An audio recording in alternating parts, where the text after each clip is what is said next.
शुद्धात्मानकम् श्रीरुद्ररूपम् ध्यायेत् शुद्धस्फटिकसङ्काशम् त्रिनेत्रम् पञ्चवक्त्रकम् गङ्गाधरम् दशभुजम् सर्वाभरणभूषितम् नीलग्रीवम् शशाङ्काङ्कम् नागयज्ञोपवेदिनम् व्याघ्रजन्मोत्तरीयम् च वरेण्यमभयप्रदम् कमण्डलवक्षसूत्राणाधारिणम् शूलपाणिनम्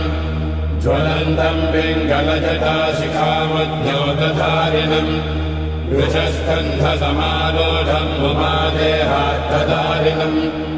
अमृतेनाप्लुतम् शान्तम् दिव्यभोगसमन्वितम् दिग्देवतासमायुक्तम् सुरासुरनमस्कृतम् नित्यम् च शाश्वतम् शुद्धम् ध्रुवमक्षरमव्ययम् सर्वव्यापिनमीशानम् रुद्रम् वै विश्वरूपिणम् एवम् ध्यात्वा द्विजः सम्यक् ततो यजनमारभेत् अथातो रुद्रस्नानार्चनाभिषेकविधिम् व्याख्यास्यामः आदितयेव तीर्थे स्नात्वा उदेत्य शुचिः रजतो ब्रह्मचारी शुक्रवासा देवाभिमुखस्थित्वा आत्मनि देवता स्थापयेत् प्रजनने ब्रह्मा तिष्ठतु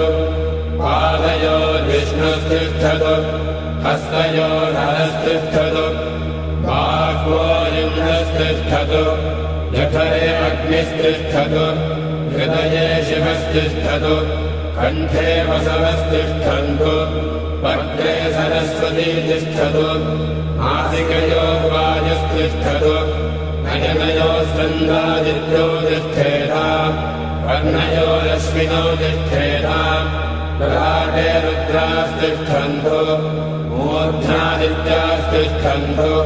शिरसि महादेवस्तिष्ठतु शिखायाम् वामदेवस्तिष्ठतु पृष्ठे पिनाकी तिष्ठतु पुरतः शूली तिष्ठतु पार्श्वजो शिवाशङ्करो तिष्ठेताम् सर्वतो वायुस्तिष्ठतु ततो बहिः सर्वतोऽग्निज्वालामाला परिवृतस्तिष्ठतु सर्वे शृङ्गेषु सर्वा देवता यथास्थानम् तिष्ठन्तु मागुम् रक्षन्तु ॐ अग्निर्मे वाचिः श्रितः वाहृदये हृदयम् मयि अहममृते अमृतम् ब्रह्मणि वायुर्मे प्राणे श्रितः प्राणो हृदये हृदयम् मयि अहममृते अमृतम् ब्रह्मणि सूर्यो मे चक्षुषि श्रितः चक्षुर्हृदये हृदयम् मयि अहममृते अमृतम् ब्रह्मणि चन्द्रमा मे मनसि श्रितः मनो हृदये हृदयम् मयि अहममृते अमृतम् ब्रह्मणि दिशो मे श्रोत्रे श्रिताः श्रोत्रगुम् हृदये हृदयम् मयि अहममृते अमृतम् ब्रह्मणि आपो मे रेतसि श्रिताः रेतो हृदये हृदयम् मयि अहममृते अमृतम् ब्रह्मणि पृथिवी मे शरीरे श्रिताः शरीरगुम् हृदये हृदयम् मयि अहममृते अमृतम् ब्रह्मणि ओषधिवनस्पतयो मे लोमसु श्रिताः